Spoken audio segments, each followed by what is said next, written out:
estamos de volta com o nosso Mais Saudável. O que a gente está falando aqui, pode abrir câmera, esse time que a gente montou aqui de especialistas multidisciplinar, é o seguinte, gente, o tratamento do Alzheimer, ele só acontece e ele só vai ser realmente 100% efetivo se tiver, né, um grupo mesmo para cuidar, com um neurologista, com um geriatra, com um psicólogo, com um fisioterapeuta. Tem muita pergunta aqui, a gente vai esclarecer e você sabe, o que a gente não consegue responder aqui vai estar lá na nossa página, no @maissaudáveloficial. Eu vou ali com o Roberto rapidinho, porque a gente falou, Roberto, da primeira fase, que é a fase leve. Vamos falar um pouquinho sobre a fase moderada e a grave. O que a gente deve colocar, introduzir para quem está com Alzheimer? Muitas vezes, eu quero até fazer essa pergunta para geral. A pessoa acha que está com esse diagnóstico de Alzheimer e tem que parar tudo, tem que congelar a vida. Não posso mais ter uma vida social, não posso mais fazer atividade física. Eu acho que é o contrário. Sim, porque apesar de não ter uma cura definida, né, os trabalhos buscarem isso, mas não se ter a cura, o tratamento ele visa isso, é lentificar o processo de perda, ou seja, a evolução da fase moderada para grave, né? Segurar ao máximo a doença e dar qualidade de vida para esse doente. Sem dúvida nenhuma. Pedro, não esqueci, tá? Você vai me contar aí o que você indica para quem recebe realmente o diagnóstico, tá? Vamos aqui. Moderada, Roberto, o que a gente deve fazer? A moderada, ela vai em direção à continuidade do tratamento da fase inicial. Como eu disse, na fase inicial nós vamos fazer um trabalho de fortalecimento, de propriocepção, que seria o equilíbrio, as atividades da vida diária. Na atividade moderada, ele começa a ter algumas disfunções musculoesqueléticas. Tá. Com esse trabalho fisioterápico, nós conseguimos, como a doutora disse, o cognitivo nós não vamos mexer muito, tá, mas na parte neuromuscular nós conseguimos trabalhar bastante. Tem o trabalho de facilitação neuromuscular proprioceptiva, que seria o englobamento da fisioterapia no trabalho de fortalecimento, no trabalho de equilíbrio, para facilidade das atividades de vida diária dele. Perfeito. Então, como que deve ser o exercício, por exemplo, para quem está nessa fase moderada? Exercícios com resistência, exercícios fáceis. Dá um exemplo, por exemplo, esse aqui. Levanta aqui e vem aqui comigo. Nós trabalharíamos exercício de musculatura das costas, por exemplo. Tá. Nós podemos trabalhar com borrachas, objetos simples. A bola, nós trabalharíamos com a bola com exercícios de equilíbrio. Se tivéssemos uma parede, colocaríamos a bola, trabalharíamos agachamento. Mais ou menos assim, ó. A bola... Vem aqui comigo, Mar. Exatamente. Coloco aqui, aí a pessoa faria flexão abaixa de joelho. Exatamente. E levanta. Faria flexão de joelho para trabalhar a musculatura da perna e o trabalho de equilíbrio. Tá. Então, gente, você vê, ó, material simples, tá? Ele trouxe aqui uma bola, um elástico, já vai ajudar aí quem está num grau moderado, certo? Sim. Quem está agora numa fase grave, que a gente vai falar muito agora da grave para passar para o tratamento até, né? Na fase grave... Consegue-se fazer alguma atividade? Sim, sim. Na fase grave, o paciente ele praticamente já não vai conseguir realizar atividades nenhuma sozinho. Tá. Então, é muito importante o tratamento na fase grave das mobilizações articulares, para as articulações não enrijecerem e ele perder totalmente o movimento, dos alongamentos musculares, que os alongamentos musculares também, os encurtamentos musculares vão acontecer. Sim, sem dúvida. Porque a musculatura ela não está sendo utilizada, então você tem um encurtamento da musculatura. Você perde a função da musculatura. Certo. Outra coisa muito importante na fase grave são as mudanças de decúbito do paciente no leito. O que é o decúbito? Desculpa, eu não Desculpe. entendo. Quem está em casa também, você sabe o que é decúbito? Eu não sei. Seria a posição que ele fica deitado. Porque o a pessoa paciente está na deitada. fase grave, exatamente, a pessoa na fase grave praticamente vai ficar deitada ou sentada, como a doutora havia dito, evitar as escaras, as úlceras de pressão. Porque a cada 2 horas é indicado que você vire o paciente. 2 horas em decúbito dorsal, que seria de barriga para cima, e decúbitos laterais. Sempre com apoio nos joelhos, para um joelho não pegar no outro. Perfeito. Bom, fica aqui que a gente já volta a conversar. Okay. Pode ficar lá. Vamos falar um pouquinho, a questão aqui, a tua resposta. Quem recebe esse diagnóstico, a gente sabe que é um diagnóstico tão sério, como deve ser posicionado, né? Sim.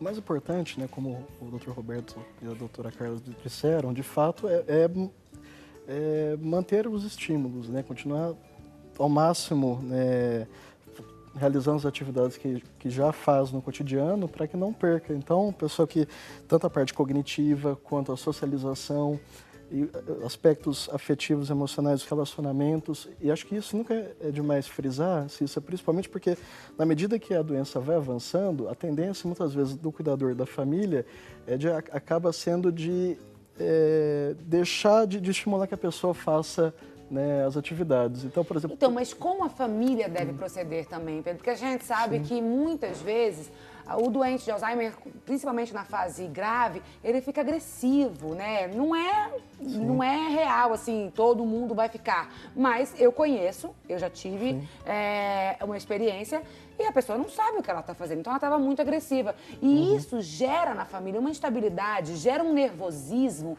Então, como que essa família deve se tratar também, se cuidar? Sim, acho que o que você traz é o mais importante, que a família esteja atenta a si mesma e como está respondendo ao doente, porque de fato, quando o familiar que cuida, né, dessa pessoa, a tendência de haver um desgaste tanto físico quanto emocional é muito grande.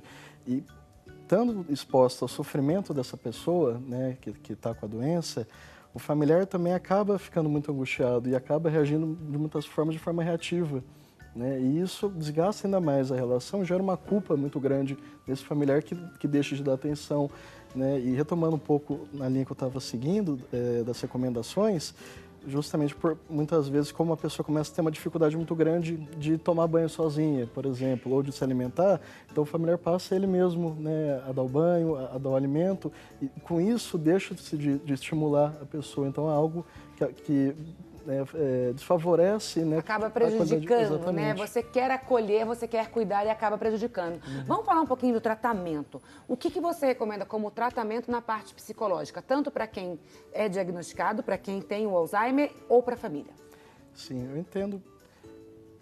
Para a pessoa que é diagnosticada, eu trabalho sempre com estimulação cognitiva, espaços que favoreçam o estabelecimento de um discurso, né, que possa traduzir esse sofrimento que está em jogo, utilizando diversos recursos que favoreçam, né, esses aspectos afetivos e emocionais. E com a família, também o acompanhamento no sentido de poder entender a sua participação nesse processo, né, poder ter esse distanciamento para que as relações não fiquem ainda mais, digamos, desgastadas. Tá. Doutora, a senhora, como neurologista, que tipo de tratamento é adequado?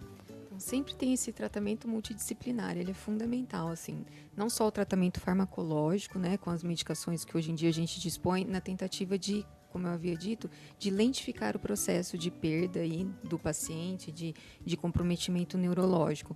Mas também essa parte cognitiva, a socialização do paciente é muito importante. Os trabalhos mostram assim, que aquele paciente que participa do ambiente de igreja, de um clube, que tem amigos, que conversa, que esse processo de perda ele consegue ser lentificado.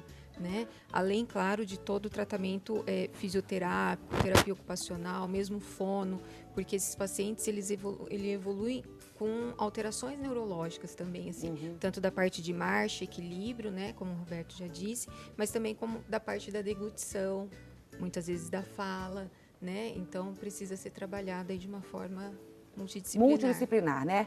Doutor, como geriatra? Então, o geriatra é aquela coisa, né?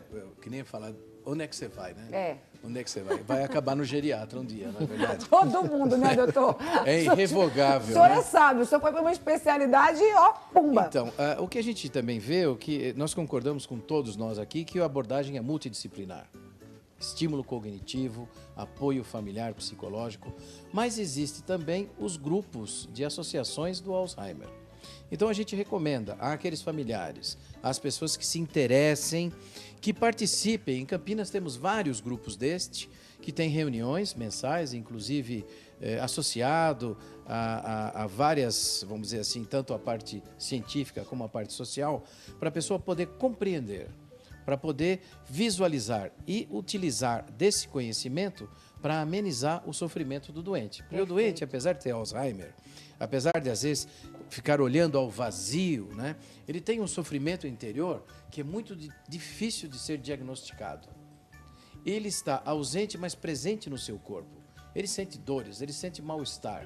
Então é necessário que a gente compreenda e estabeleça uma ligação de comunicação para poder que esse paciente se manifeste.